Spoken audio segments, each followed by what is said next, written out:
Hey guys, welcome back to another little chat with me. I've got a couple finished objects to show you, some works in progress that I worked on over the holiday break, and also a very fun little giveaway that I'm doing to kind of celebrate the new year and kind of ties into my own personal kind of resolution. So I'll talk about that at the end, but let's jump right into things. So we spent the holidays with my family down in Georgia, and we were there for a good while, and essentially my siblings were there, my parents were there, and I had lots of adults to take care of my kids.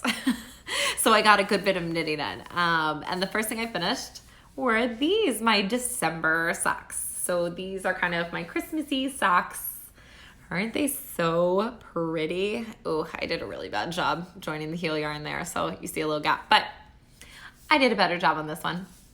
Do you guys ever find that you're just like, you get kind of lazy and you don't really care, and it would take like legitimately 30 extra seconds of my life to fix that, but I didn't. I should probably go back and do that. I probably will. But anyways, so these are yarn from Pineapple Yarns, and in her color, I think it's called Proud as a Peacock or something peacock, but I mean, isn't it just gorgeous? I just love these. The purple and everything. Oh, see, I did a really bad job on this one sock. It's gonna bug me. So anyways, we'll look at this sock. But I did the same as always, which is 2 at a time, toe up, Judy's Magic cast on for the toe up, and then I did an afterthought heel. I did a 1x1 rib on to finish, and yeah, that's it. Super pretty, really like these. They need to be blocked, but you know, they're beautiful. Not pretty. I love the green and the purple, really fun. So yeah, so those are done. I'm actually, funnily enough, I'm actually working on finishing up my June 2017 socks. Those are the only other socks that I have like languishing from this year.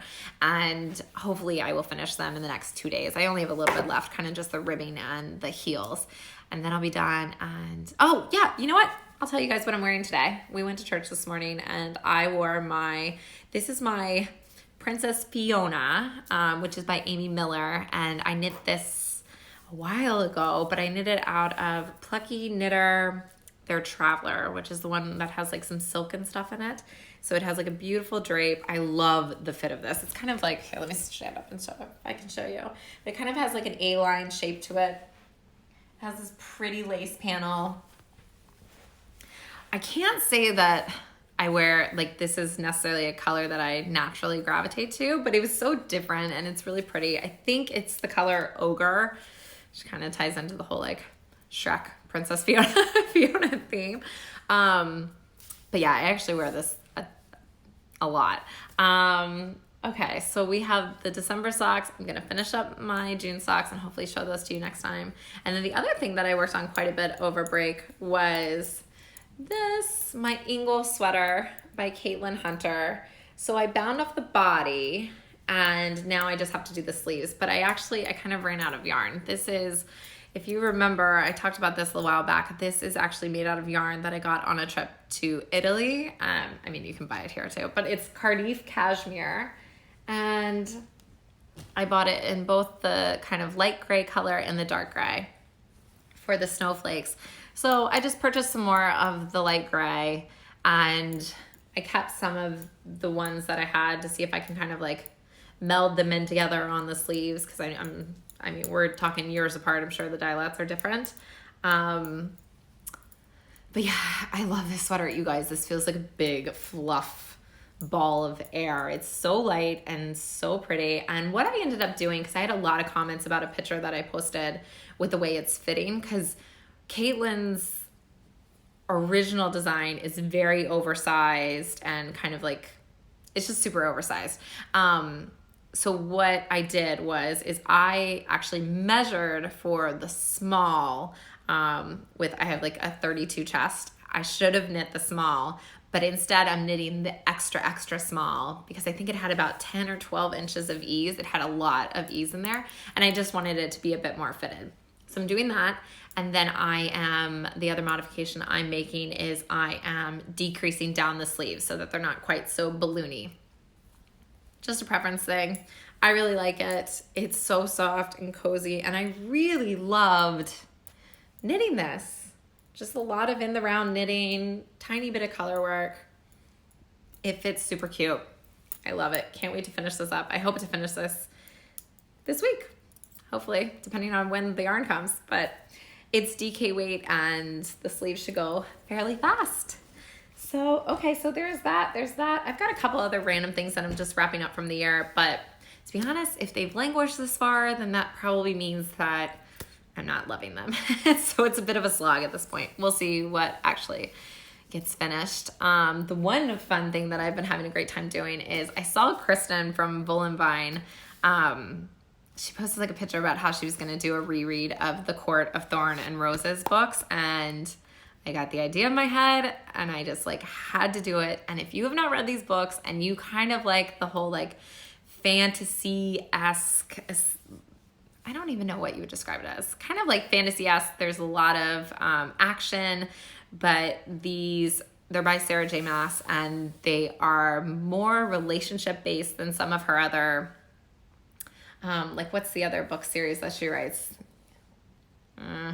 I can't remember, but she writes this other series that I've read as well, but is just way more action. And then A Court of Thorn and Roses, those books, I don't know, they're a little bit more relationship-based, still a ton of action, but I love them.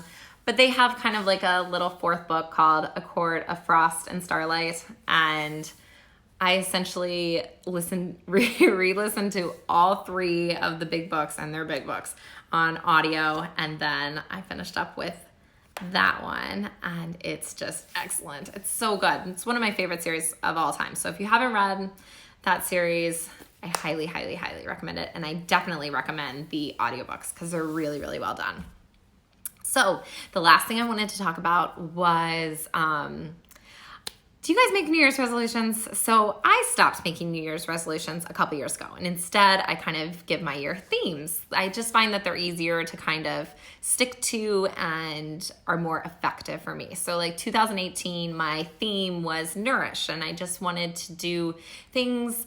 It was obviously really easy to incorporate nourish into how I was feeding my family and like that sort of thing. And sometimes I did better than sometimes I really did really bad, but that was like the overall theme. And it was also part of, like I wanted us to choose activities and how we spend our time in nourishing, fulfilling ways. This year, my theme is fill buckets. And if you have school-age children, you might have heard this before, but filling buckets is just like, if you see someone who's down or is having like a bad time or a bad day, and you say something like encouraging to them, or you help them in some way, it's like filling their bucket. It's building them up. And I think in the same way, we have to learn to fill our own buckets to create capacity within ourselves so that we can give to others. So that's my theme for this year, is I want to create capacity in and of myself so that I can be kind and patient and giving to the people I care about and the people I love, and also like, you know, the greater community, my friends and all that. And one of the ways that I really liked that happened this past year was kind of giving to you guys some of the yarn that I didn't see myself using in the immediate future. And I really liked it, and I felt like you guys really liked it too. And so I want to keep doing that. And so let's kick off 2018 with a beautiful yarn Seeks Good Home with these beautiful skeins of Plucky Knitter Snug Worsted in the color, see if I can talk, Slumber.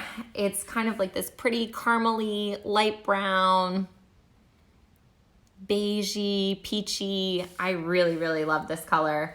And Snug Worsted is absolutely one of my favorite bases. It's just perfect for hats and cows and things that are going to be like right close to where you're wanting to be all snuggy. Yeah.